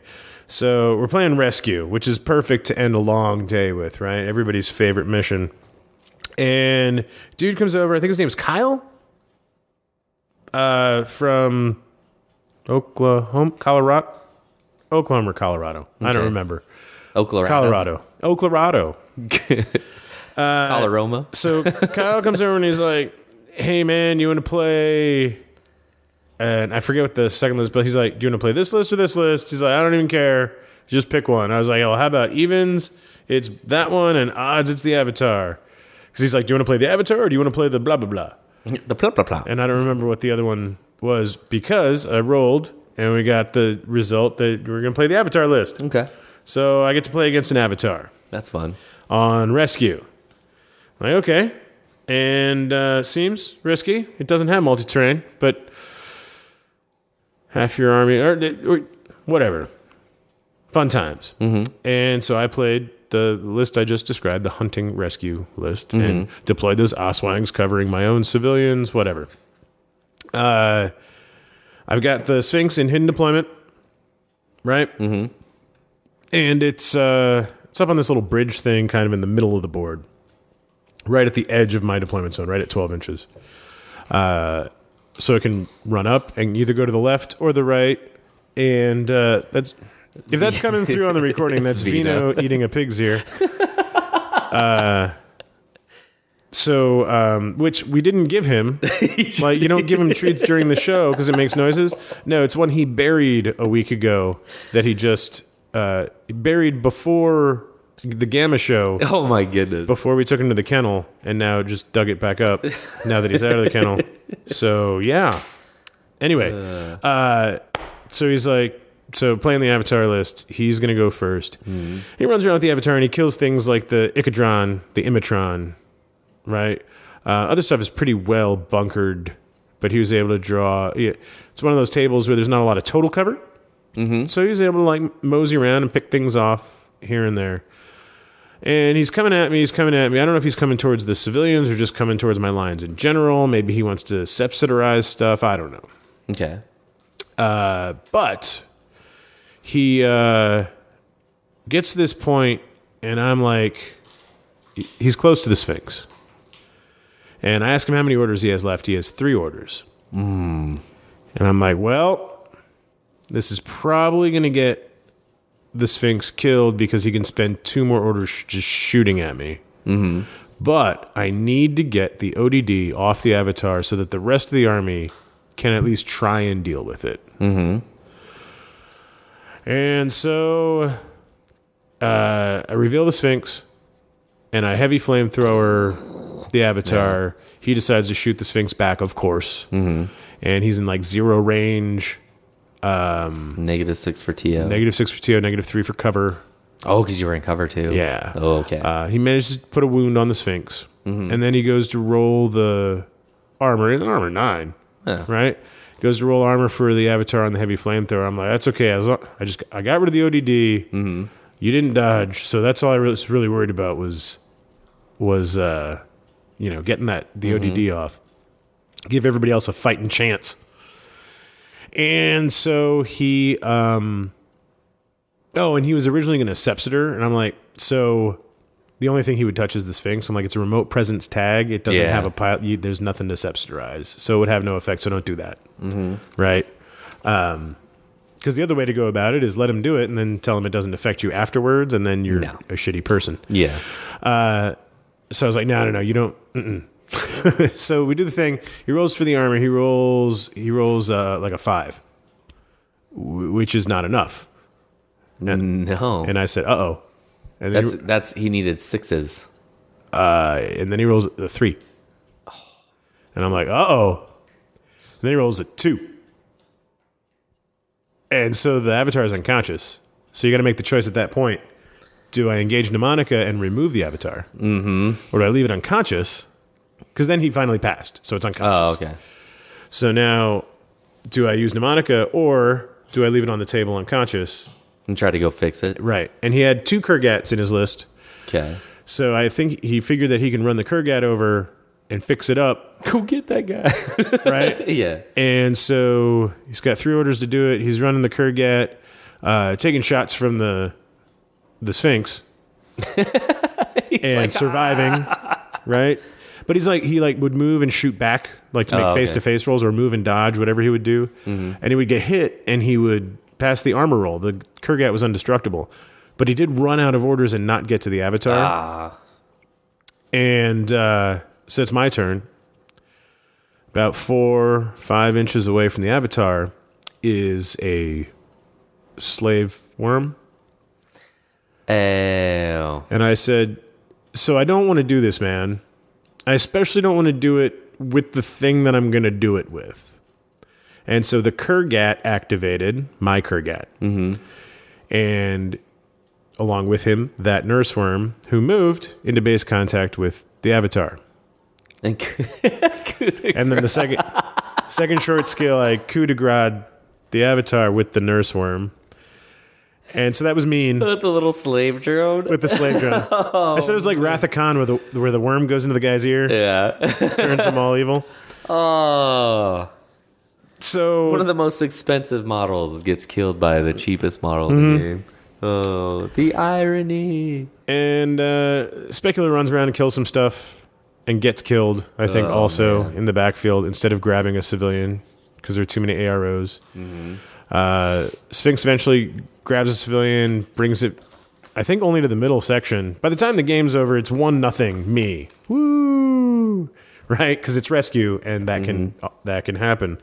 But yeah, it was like 183 to 53 on victory points. Because once you kill the Avatar, it's hard. His whole second turn lost Lieutenant. But it was just, he had a bunch of stuff there, like... because he didn't transfer Mnemonica. Right, he went unconscious because he wanted to bring it back. And so, only got 1 point on rescue, so I won 1-0. But the nurse worm and the Avatar thing, that's pretty funny. Please forgive me, I'm sorry, but it's pretty funny. Yeah, it's kind of ironic. I think it's kind of funny in game terms. My third turn was my third game was against Anthony Carter from Utah. Extremely good player, man. Holy goodness. So he was playing vanilla at left. I believe it was like 15 or 16 orders with Achilles. I don't know how, but he had a lot of firepower and Achilles. I played him in the very next game. Yeah. So I've played the list you played against. Yeah, it was pretty rough. It was, especially in rescue. In this one, had Saito hidden because he has multi-terrain. So I want him to be the unexpected run and grab something, which was the saving grace of this game. Both Hunzakut's out there to go grab stuff. Me and my data tracker, part of Valeria's crew, So I figured they could run up and kind of like meet in the middle with one of my other specialists if needed be. Peacemaker was covering 2 civilians, which was cool. It's 2 of his. And then my fire team was up on a building where I could see 2 really good fire lanes, but not the whole table. He ended up having first turn, which was scary because he saved Achilles for last. So fun thing was he went all the way in the corner where he's like, first order uses lieutenant order, Achilles runs out, and I'm like, oh my gosh, I'm about ready to go lost lieutenant because he's gonna haul butt across the table and try to smoke me. So he moves out. The only thing he could see it is my HMG. I shoot twice, wound him once because he shot back, nothing. I can't see him now, so he runs. I see him with my Camille, and I'm like, dodge. He shoots, he hits. Armor 2 freaking saved me. Literally, I rolled my dice, and I was like, I think they're armor 2. He goes, I hope not, because I rolled exactly what I needed, and it was. I was like, armor 2, oh my gosh. So he moves again, and then I actually pass a dodge and move further back. So he runs again, runs up. In his second part gets him into hacking range. So I was like, oh, I'm going to hack. And he goes, oh, yeah, that's a repeater. Well, I have stealth. And I'm like, I think you have to declare that because it's not just automatic. Like, because you can declare moving normal or declare moving stealth to provoke or not provoke AROs. I was like, but you can take it. Usually the default is you are using stealth, and if you want to not use it, you declare it. So I wouldn't give him trouble about that. But I was like, dude, you can totally take it because you're right. Like he goes, nope, I forgot it was a repeater. I'll let you do this one hack because I didn't know that was a repeater. I'm just trying to take an order out. So that's how cool he was because I was like, no, take it, dude. Like I'm just saying, like for the rest of the time, if there's a repeater on, let me know. Like, and he goes, no, I'll give you this one hack. So totally cool. Like we were both like, no, you go first. No, you go first. No, you go first. Like try to hold the door open. So he lets me hack. I try to isolate Achilles. I get it off, but he's like totally, he passes the BTS roll. But then he's like, dang, I'm too close. I can't shoot that thing or else you're going to hack me. So, me passing 3 freaking rolls on this thing because he wants to get up and shoot my fire team, but since my Camille was a beast and like passed 2 armor rolls and a dodge, now he's too close. So he goes stealth, moved away, ran away, and then all the way back. And I was like, no matter what happens in this game, I'm going to consider that a win that Achilles ran and then ran back. Because honestly, run away. Well, honestly, on that turn that he was like. He's like, hey, I'll let you hack. I was like, hey, since you're going to hack, I'm not going to provoke the other ARO I had because I have one more that I was going to do, but I'm going to hold it if you're going to let me do that. And he's like, all right, that's cool. Because I had Saito hidden and I was going to dodge engage and then lock him up because I'm like, if I can't let him up here to knock out my entire fire team, my lieutenant's in there. And he moved right and like he ended where he was right behind where Saito was. So I was just going to dodge engage. That way if he shot, that would provoke the ARO for my hacker.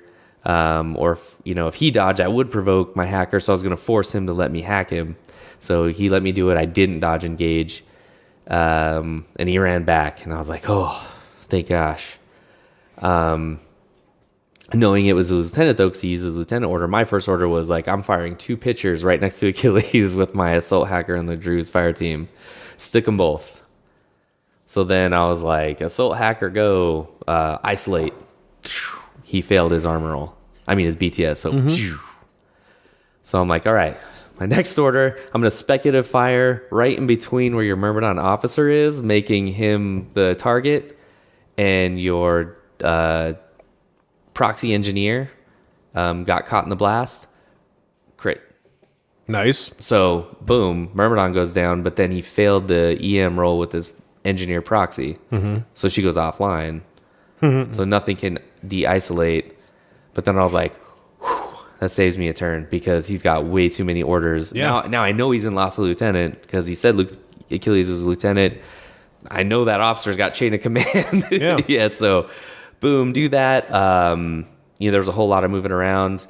I didn't get any of my doodads on. Oh, that's when I revealed Saito, because I was like, go kill Achilles. So Saito runs, shoots a couple things on his way in, ends up taking Achilles out with gunfire. With gunfire? Yeah. Didn't even go into, I don't think we did martial arts. No, I just shot. I was like, ta, ta, ta, ta, ta, ta. Against the TO? Yeah. Or ODD, rather? Yeah. So I got like in close, ended up smoking him. And then Saito re-camoed. And that's pretty much, like, we did a whole lot of merry-go-round. I actually he killed one of my Hunzakuts, I believe, because we were dancing around, and I had positioned Saito, took enough orders out to where I'm like, oh my gosh, I'm going to get 6 points, because I'm going to be able to get, I should be able to get Saito all the way back, and then move my data tracker over, and then maybe get one more, because I'm sitting there thinking, I was like, I'm going to get 6 points, totally going to get 6 points, and then he goes, oh, I have one more order left, because he was in, I think I lost Lieutenant him again, and he's like, oh no, it was just the one order from the Myrmidon officer. He's like, oh, I got the Myrmidon officer's order I never used, and I was like, yeah, totally. Freaking moves out perfectly to where he could see Saito, and now I'm like, ugh, and I don't want to like run and take that shot, right, because that's the one time he crits me back, so I had to do a bunch of dancing around again to where I could barely get that one civilian, but I couldn't get it back into like my dead zone. I just had it in the middle, so we ended up being like 1-0 for the end of that. Like, it was just one of those 1-0 games. We're like, oh shucks. And I told him, I was like, Anthony, because I don't want to go like way too into like how everything was. He had his total reaction bot that totally locked down one side of things. Donovis that we kind of went off. Oh, that's the thing I wanted to point out. So I learned how blackout works. I moved a Hunzakut, and then he's like, no ARO. And then I was like, okay, I'm going to put a deployable repeater. And he goes, oh, they have deployable repeaters. I was like, yeah. He goes, well, they're hackable. I could have hacked you at the beginning of your order. And I was like, yeah, but you can't target a repeater unless it's on the ground because it's equipment. He goes, no, blackout doesn't work that way. And I was like, no way. It's the equipment that's on them. Yeah, so I didn't know that, and he let it go because actually it got judged that way. It's just like deactivating, what do you call it? Decharges that are still on the dude's belt. So again, yeah, because I never used that, and honestly, he goes, it honestly doesn't matter because I'm within 8 inches anyway. So if you put that down, it would have mattered the turn before when I moved my Hunzakut within 8 inches, but he didn't declare it till I had moved, and we were already in 8 inches. So he's like, well, it doesn't really matter, so put it down, because if I hack you and you put it down, it's in the same order. Would that deactivate it then? Like, if he ended up winning as I placed it, would it go up at the end and be deactivated? That's what we didn't really want to, didn't go over. Okay. So he ended up letting it go, but it didn't matter because it never even came into play, but learned that I was wrong on that. So yeah, that's pretty much it. Like, it's prevented him from getting one, got my one, but honestly I told him, I was like, dude, that was money, you moving that merm officer out, to be like, I'm not gonna let you just run across the table. I was like, because I showed him the orders I had if he didn't, because nothing else had line of fire, and I didn't want to risk Saito dying. So I had to throw smoke and kind of move and then cautious move so that I can at least have one at the end of the game. And ended up 1-0. But it was like like 2 Rams button heads that whole game, man. It was a merry-go-round of awesomeness. So I played the same dude the next day. Our first mission was Power Pack. I played the same guy with what seems like the same list because it was Achilles and like 16 orders. Yeah. And so my Speculo, I didn't want to mess with Achilles, so I messed with his order pool. Okay. And I took out all the little robots that were in his order pool. And so one crappy ruling, not that the ruling was, it's how they ruled it, and if this is how it's supposed to be played, I don't think it's right. So, you know, what's a way to get around a TR bot? Well, get to where you can shoot it, but it can't see you. Well, how can you do that? It's got a 360 visor. Mm-hmm. So he had a UD bot behind it, and so I got I went prone and snuck out around a corner so where I could see the Yude bot, but now because I'm prone, he can't see me over the Yude bot, and so I can boarding shotgun the Yude bot, catch the TR bot in the shotgun blast, and so not take the 4 shots from the total reaction and just blast the Yude bot and deal with its mimetism, whatever, but +6, -3, take that, hit on 15s. So he declared a dodge with the Yude bot, and he said, so because a dodge is a movement skill, and when you're moving, you don't block line of fire, now the TR bot has line of fire, so it's going to totally react and shoot 4 times. And the judges agreed with that until later in the week they went back and found a forum topic about it. Not definitely saying it's wrong, but the rules people saying that this is how it should be worded. I wonder if they can fix that by saying movement in the active turn. Yeah, I was like, I thought it was only in the active turn. But. Well, regardless, so he got so you do all this clever maneuvering to avoid the TR bot, and then, well, I'm just going to dodge with this guy, which grants him line of fire. Or the other way is, if you dodge, that doesn't happen until the resolution phase, so you're not moving to the resolution phase, and your opportunities to arrow have passed. There's another way to clean it up. Regardless, didn't argue because the judges, they said, we don't guarantee to be right, but we do guarantee to be final. Yeah. So which was cool. It's like, cool. Yeah. And we'll do it that way. It didn't matter. I smoked the TR bot and the Yude bot. Nice. So ended up not mattering. But it's just a weird rule that we should examine, and because it doesn't feel right when it plays out that way. And apparently it's already been discussed to death as well. So I never even don't need to rehash it. I was just gonna say that's a good Anyway. tactic. I never even would have thought of that. So smoke a bunch of stuff that makes up Achilles' order pool. I had a hidden deployment Malignos assault hacker that he deployed Achilles, because remember, its power pack was screwed up deployment zones. He deployed Achilles 8 inches away from where I placed the TO marker.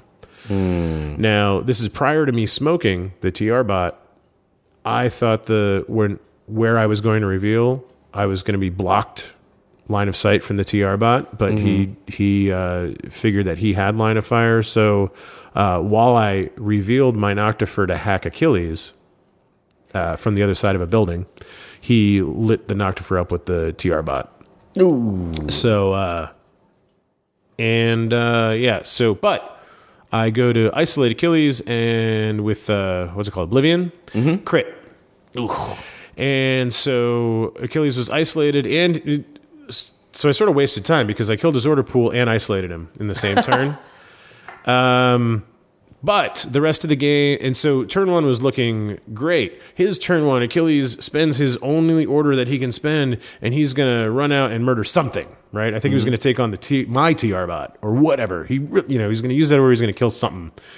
And when he comes around the corner using his order, I reveal the Noctifer missile launcher, and I think he split his burst. But I hit him right in the face with the missile, and he blew up good. Ugh. I think, the TR bot. So he split 3 and 1, 3 on the TR bot, 1 on the Noctifer. Because that's 1-1. Noctifer won the roll, and then the TR bot crit on a 5. Tom and crits. And so it didn't matter the other 3 dice that he rolled against the TR bot, because I crit him on the 5, so there goes 1 wound. Oh, that's and then he failed 2 out of the 3 missile rolls that he had to make. And so then I isolated him, killed his order pool, and then I killed him, which all seems redundant. Right, yeah. But turn 1's looking great. Achilles is down, and the whole left flank is down, and so except for 1 flash pulse bot. Well, the rest of the game, all he did was roll crits with flash pulses. Really? Whether it was, he's like, I'll see your crit and raise you 3. He had a grip. He had a grip of those 8-point flash pulse sparkly bots. He had I don't know if it was a proxy. Was it proxy or was it one of their infiltrate like Naga? Proxy or Naga? I don't know. If it was Anthony, he had proxies. Well, yeah, he had both. That's what I'm saying. Okay. But it was something that's whip 15 or Naga's whip 15, something whip 15 with a flash pulse. So he was flash pulsing me with that, and the little 8-point bots and the war core. He had Lord knows how many flash pulses, and because of the saturation zone in Power Pack, right? Yeah. Yeah. That we forgot. Yeah, well, so all of my weapons are like, well, my plasma rifle's gonna roll 2 dice. He's just rolling 1 die all the time, and he's just critting. So yeah, okay, Karantid's got BTS 6. Let's do this. Oh, you crit? Like, Karantid's gonna start its attack run. Okay, I crit it with a flash pulse. All right, TR bot's gonna start its attack run. Oh well, and I crit it with a flash pulse. So I couldn't do anything because everything was blind the whole time. So, it comes down to last turn. I run all the way. I get my Karantid all the way across the table. It's, in suppression. Maybe it's not even in suppression fire. Might have ran out of orders. Like on the thing you got to go touch. Yeah. Right? And so he's got a Dakini HMG that he kept hidden back in the corner in reserve. And that wandered over and finished off that Karantid in an order or two. So now I'm not controlling the thing. It was his very last order. Myrmidon officer gets into contact with my thing that he's got to touch, right? And he's going to take arrows from my TR bot. Mm-hmm. And he's like, that's okay. I have faith in you, Myrmidon officer. And so I get 3 shots because of the saturation zone. And, I'm going to have to do 2 wounds because he's got 1 wound plus no wounding cap. But I miss with all of the shots. And so, yeah.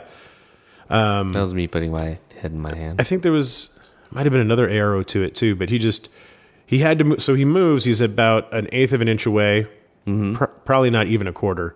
So he can't move and shoot or move and dodge. He has to move again to get into contact. And the Myrmidon officer's his data tracker. And I failed to kill him with my arrows on his way in. So between all the crit flash pulsing and the thing, he 10-0'd me on that son of a gun. Despite how well I thought I started, didn't freaking matter. Oh, that's rough.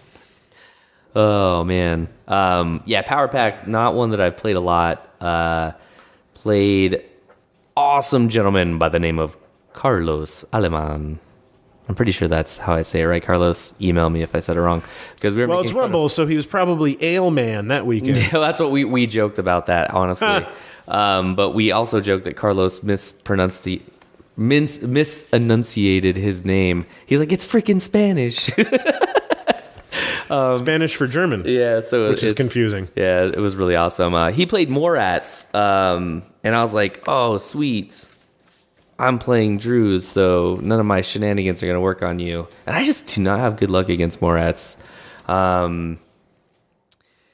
We won. I chose table side because there was clearly a benefit on my side. I had the 1 sniper tower that the table had. There wasn't a lot of cover on the other one. He chose first. And of course, I was like, you set up first.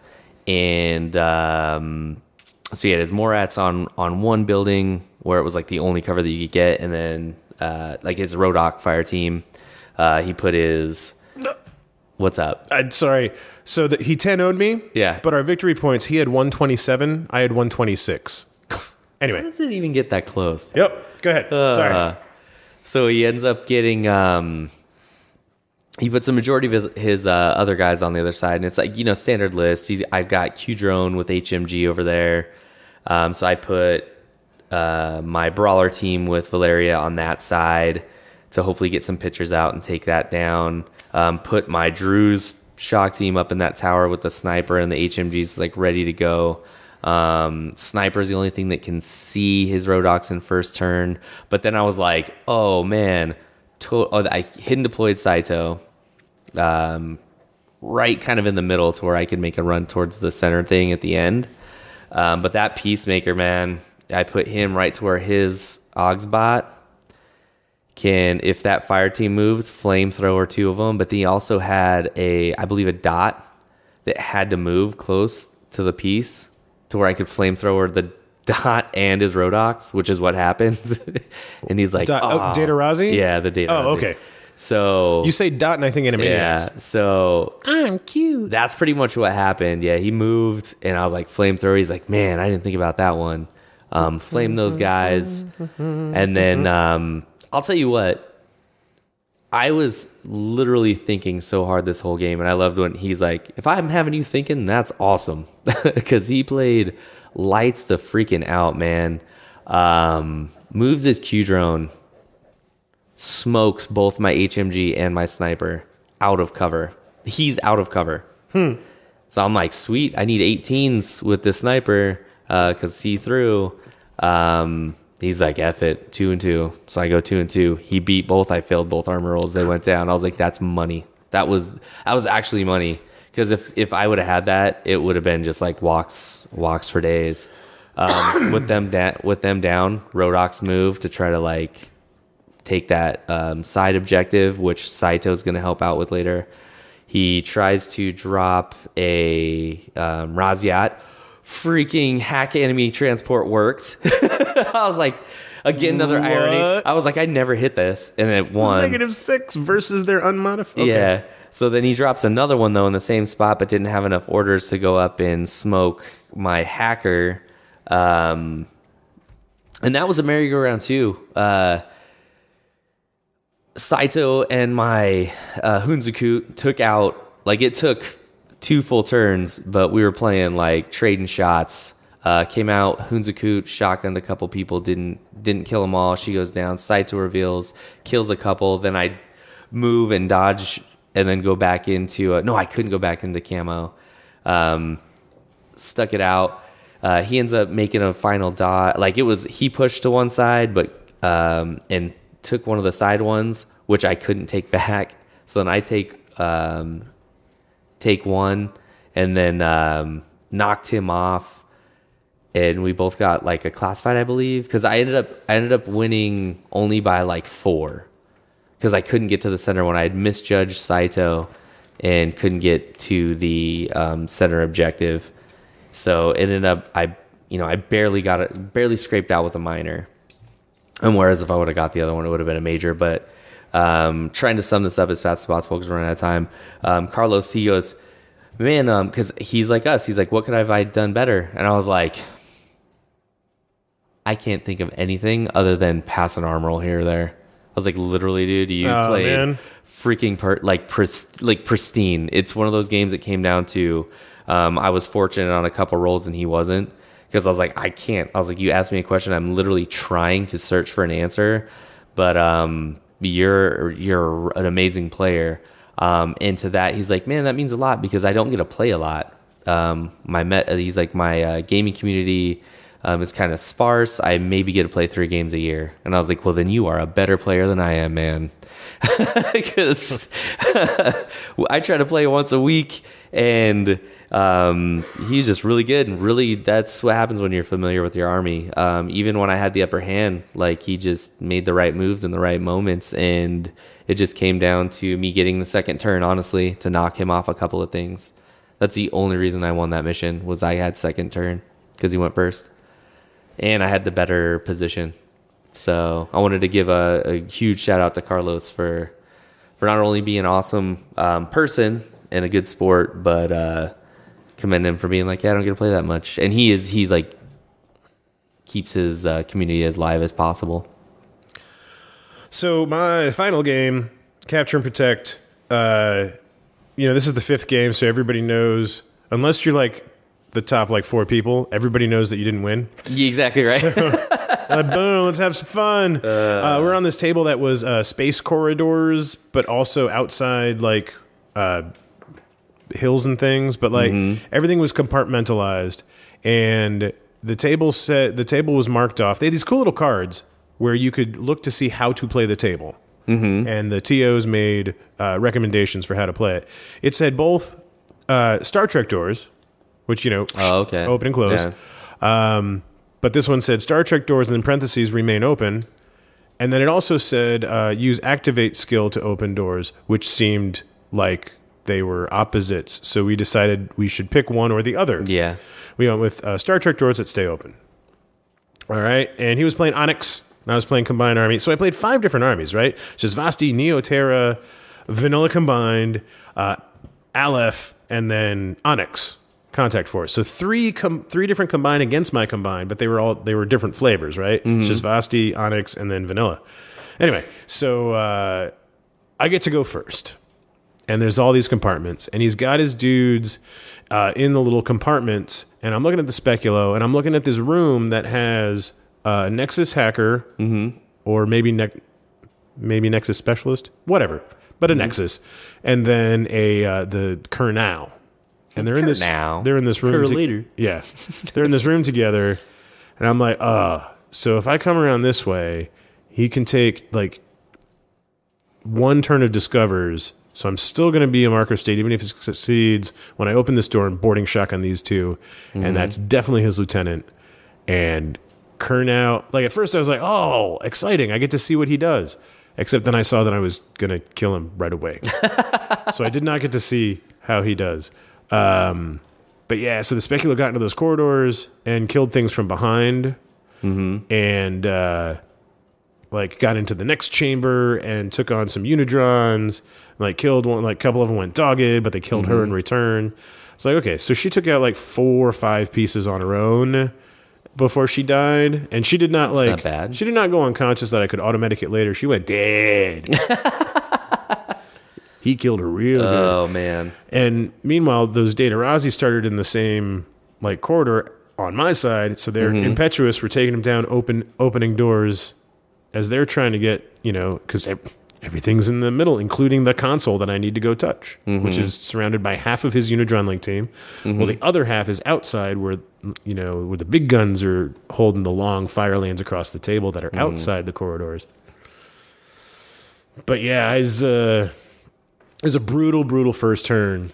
I put the support were on the dude on the Q drone so that it could take on the 5-man. In fact, I didn't even take on the 5-man link. I was like, I'll wait for you because I don't want everything to shoot at me. Right. So I just waited, and he took it on, and he was in Lost Lieutenant, so everything's doing its irregular thing. And as he's spending one order at a time, it's, I'm killing more things. So once again, it's my turn. I'm really worried that I've put him in retreat, like for the start of his second turn. And so I hustle that Chironid all the way down the middle to get to the console. Is it a console in Capture and Protect? You grab it's it, a beacon. Beacon. It's beacon. Smaller. And so I get all the way across to the beacon, and I get it, but then I just sit with it because I can't get it all the way back home. But I was like pussyfooting around because I was worried. Like there's a hidden deployment something because he made a roll and he succeeded, and I'm like, it's up near my stuff. If I activate the Chironid for 2 turns, I was scared to activate the Chironid. So like, you're gonna surprise come out of nowhere to hack the Chironid and shut him down or whatever. I didn't want that to happen. So as I start moving the Chironid, because I figure I gotta get up there, nothing happens. So I get up there, I shoot some things along the way, and when he reveals the TO, it's a forward observer. And it's all near my stuff, and so he goes to kill my camo marker, I think it was, specialist, and I killed him instead, and it's just like the whole game went that way for him, and I feel really bad. It was pretty one-sided, I killed everything I looked at. Poor guy. And then he's like, I'm not even going to take the turn. I was like, well, you've got all your command tokens. Do you have anything that's like off the table? He's like, yeah, I've got a Fracta. So you can convert you can make him ignore retreat, and then you can convert the irregular orders into regulars, and at least try to get my console or take it away. Try to kill the Chironid and take mine away or something. So he tries to bring the Fracta on, and I'm like, I'm gonna hack transport aircraft. I failed because it never works, Kip. It doesn't hardly work. ever works. It's good to have. And so, it's better than nothing. So I did it the right way. And then where I failed, so he lands, but he fails his roll, so he scatters anyway. And it's like right in front. I think it was right in front of the Q drone who just smoked it. So that went his last gambit. So it was probably I'd be pretty hot if my last game went the way his must have felt on his side. But I hope he had fun. His name was Ian. His ITS name is the best. It's Pano Sucks. SUX. Nice. So fun, good, overs. Let me tell you, Tom, my last game went like that, but I was the guy that got smoked and nothing went my way. Oh, no. But being me, I just laughed it off, right? Taylor Swift that crap. So I got to play against Joel Traveler, which I was extremely excited because we never get to play against each other. I've never played against him. Vanilla Aleph. So unlike you, I played Vanilla Left all week, and it seemed like 3 out of 5. And he brought 18 orders of Vanilla Left. And this is the last day of Rumble, and I have been drinking, and I am quite inebriated. So I forgot. We made jokes that I knew that his reserve was the proxy models, but forgot my very first game where one of them was a freaking sniper. So we both set up. I'm not even thinking about the sniper at all. I'm looking what he has out because he took first turn. I set up defensively with my fire team on this walkway to where he couldn't climb up the ladder because I was like on it. Like, right, because you have to, like, get up and have a place to land, right? Yeah. So my lieutenant is prone there. So I'm like, you're not climbing up here. Like, you got to super jump or go over there and climb up and walk across, right? I suppose that saved me. That saved my bootay because he almost lolled me on first turn. But, yeah, so he sets up. I know he does 18 orders. And, it felt like it because immediately the TO sniper pops out and starts killing everything. So he's like, boom, Peacemaker gone. Catches my HMG out of cover. Boom, HMG gone. Moves, shoots at my sniper. And I was like, all right, I'm going to shoot back. I still got 2 dice. So this one I needed 15s. I'm like, all right, 15s. He's like, no, man, I got TO camo. And I'm like, MSV. He's like, crap, I forgot about that. So I'm like, it's all right. Since I'm not going to let you take that back, I'm going to lose anyway. I need 15s. He rolls like a 10 and 11. I roll like an 8 and a 9. So he beats me on both. Just like you said. Yeah, I was like, anytime I'm a jerk, I lose. So smokes that. And at this point, he literally has nothing really in the middle. Tries to take out my lieutenant, which doesn't work. He runs his Dakini up, grabs my beacon and runs back. But at this point is where I make my one mistake. I had one chance to get this back. It's my second mistake. First one I should have planned for the proxy sniper. I've already seen it. I reveal Saito to kill his guy. And my Saito was like right up in the middle. Oh, and right before this, he tried to sniffer it, but it was literally a quarter of an inch out of where I had him. No. It was, I would laugh to myself. He's like, nothing's there. I'm like, nope. Because you're looking at the lines on the mat, right? And I'm like, oh my gosh, I'm like a quarter inch away. So I reveal him, and I shouldn't have, because on my first turn, I only have 5 orders left out of 14. I move everybody over, and he kills Saito and moves away. And I'm like, we're talking about the only way I can like survive this game is to run my lieutenant over. End up doing that, and he like smokes him anyway. And I'm like, damn. This is really fast. Like Joel literally killed everything on my army. I had 2 things left. I had 2 things left after 2 turns. I got beaten, I know. But yeah, I couldn't get the upper hand on anything, man. He did a good job at putting me in a position to where I had lower numbers. So I lost pretty much every face-to-face roll. I think only passed 2. But that was good positioning. But we were talking about, I was like, man, I shouldn't have revealed Saito, because I would have had 6 orders. Moving in TO, he only had 1 MSV on the table. So I could have moved, took a couple shots at the only 2 things that could have seen me. They were like combi rifles. I could have grabbed his beacon, ran around, and then shot his guy off the beacon, and then just went into suppression. And I had enough orders to do that, and I could have failed 1 roll. So I'm like, damn it. That's what I did wrong. So those are the 2 things. Like, I should have stuck to my guns, kept Saito there, but I got scared because he got away anyway. So, but I want to thank Joel. That was my worst butt whipping of the day. So I do got to give you credit for that. You got a shout out to Mike Bohr, who gave me a tiny little bottle of single malt scotch before every game on the first day. So thanks to Mike Bohr, who was awesome all weekend. Thanks to all the people we saw. We were running out of time to do all the have a good day. Thanks to the judges. Thanks to the judges. The judges, the organizers. Don't forget to get your masterclass quarter 1 in The Theme is Drew's. It's due in like a week and a half, 2 weeks. So get that done. And then, we've got Patreon winners. We're going to have to do it next time because we're totally out of time because, but Rumble, always a blast. You need to go. Make sure you're Johnny on the spot because registrations sell out right away because it's gotten that popular. Biggest tournament in the world, and it was a blast. And I'm sure we'll talk about it. Ran so smooth. We'll talk about it more next week when I come back from Adepticon. I've got to talk about Gamma, Adepticon, Rumble, all the stuff. Okay. Support your local game store.